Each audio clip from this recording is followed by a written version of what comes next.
Hey guys, today we are making another in what is basically a individual car segment that was never actually expanded upon by any other company aside from AMC, compact muscle car. And I am not talking about the AMX, even though that is my second favorite muscle car.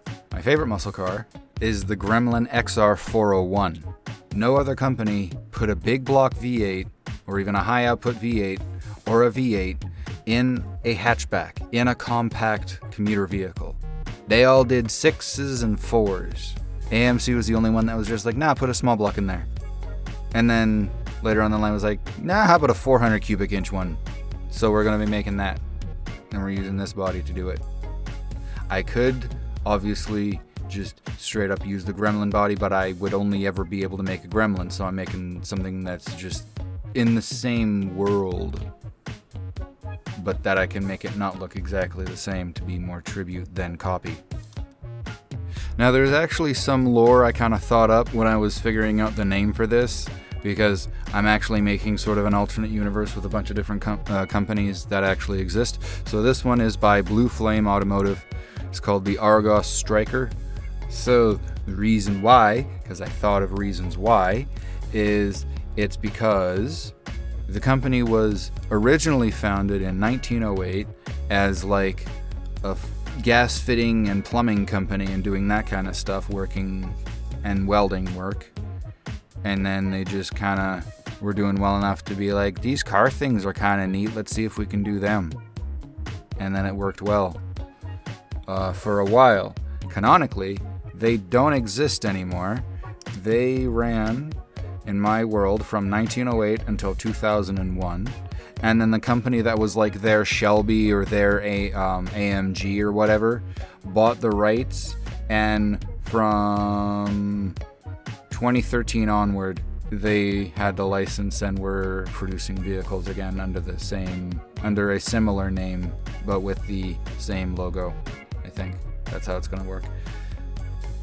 But yeah, there we go. That's why it's that. And it's Argos because it's argon, but it's Agros because it's argon, and then I switched the letters around and changed one so it sounds more, I don't know, different. So now I'm going to change all of this and make it the way it's supposed to look shape-wise, and we'll move on.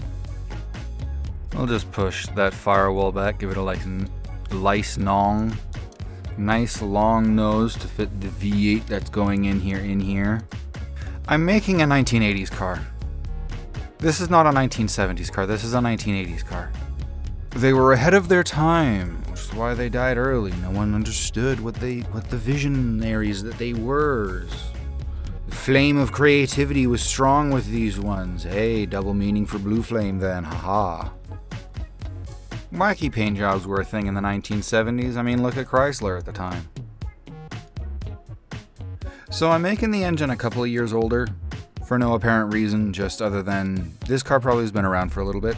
And I'm choosing this as like a family naming structure. This is the experimental performance engine, fourth iteration.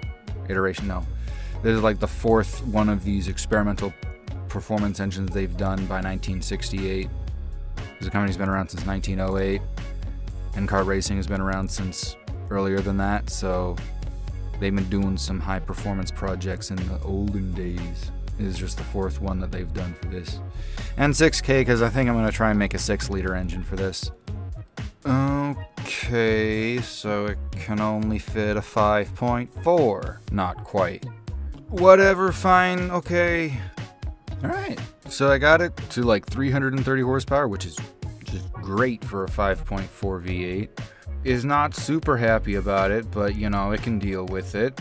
And it's an enthusiast car, so there you go. Reason to work on it, reason to tune it, reason to get the aftermarket stuff that's higher quality. Magnesium wheels. This was wildly uncommon for 1972. But again, visionaries, and they paid the price. Also, this is like a super ultra way over the GT or the high end. This is like a Dodge Demon from this company, you know. 2-seater. Okay, now that I've gone through everything, I can look at what everything is wrong. And now I'm gonna go fix all that stuff. 11 miles per gallon. I think that's what my Thunderbird makes.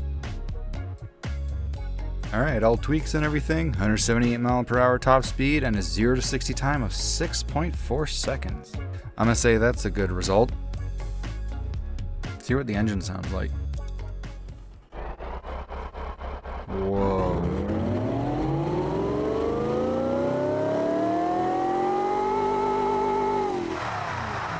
Like a supercharged V8. Hell yeah. Now all that's left to do is make it look like the car that it is.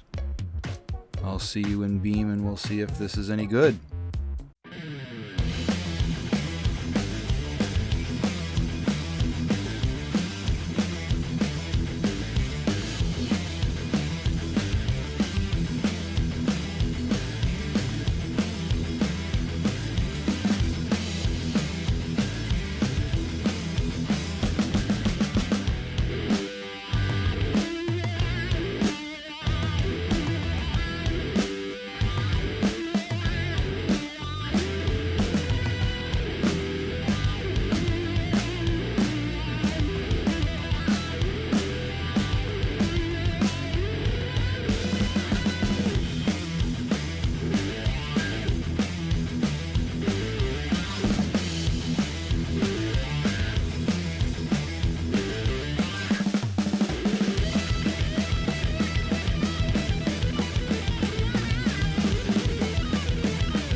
It purrs.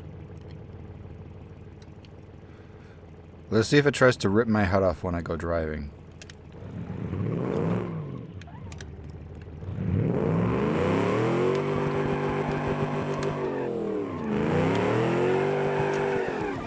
It likes to spin.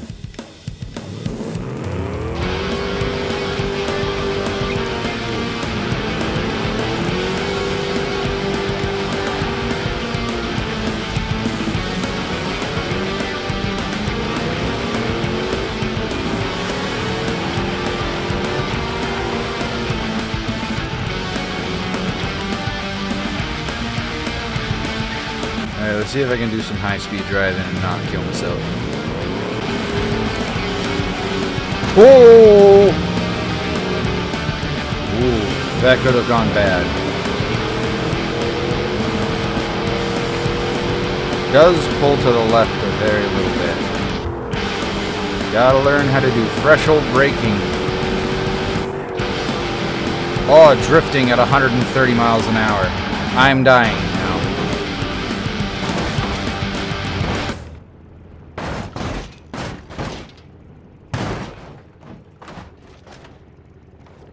Now, given how unbelievably tail-happy this thing is, I have a feeling this is going to be a bit of a frustrating lap, so we'll see how many times I have to reset.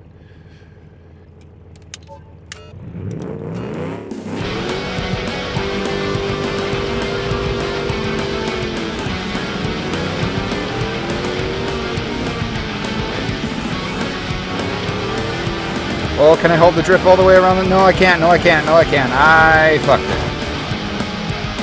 This car is really easy to drift. I just suck at drifting, so I can't actually do it for more than a couple of seconds without losing it.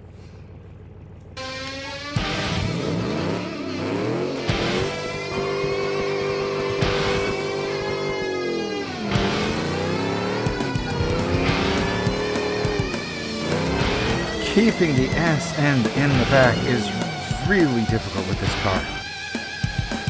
The only reason I keep restarting instead of just dealing with the hookup is because I think this could set a new record if I get a clean lap.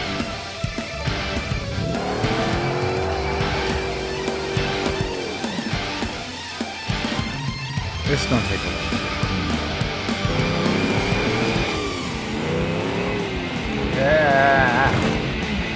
This car is very unforgiving. Okay, finally run the first big curve. I need to stop thinking I can drift. Because I can't. The turn-in handling is actually really good on this if you can deal with the immediate oversteer. Alright, how fast can we get on the long straight for this? 110, 120, 130, 140.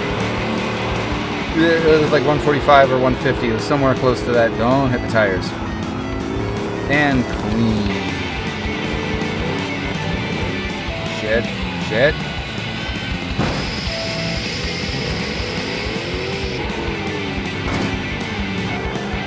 Not as clean this time. But I still survived it. And I still hit 145. I confirmed at that time. And I still fucked up this corner, but it was just a bounce off. We can keep going. Ooh, it's pulling to the left real hard now.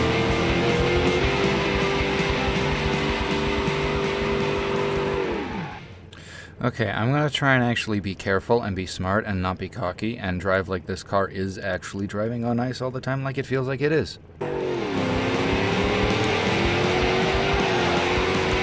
Not helping.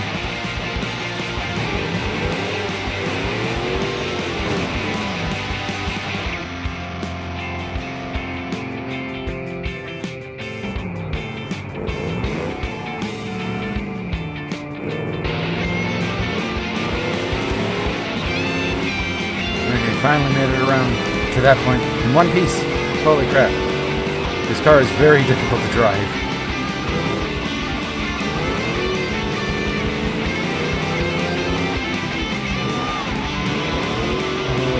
Okay, survival time taken. Whatever I get when I go across this is its official time, and it's going to stay there unless I decide to move to it. That was a lot of noise. Move to a new track. Second best. What did it lose to? The Marina Crestia Sunrise. Oh, the backyarded one. Oh, that went. That's a different shape now. And it's a three-wheeler.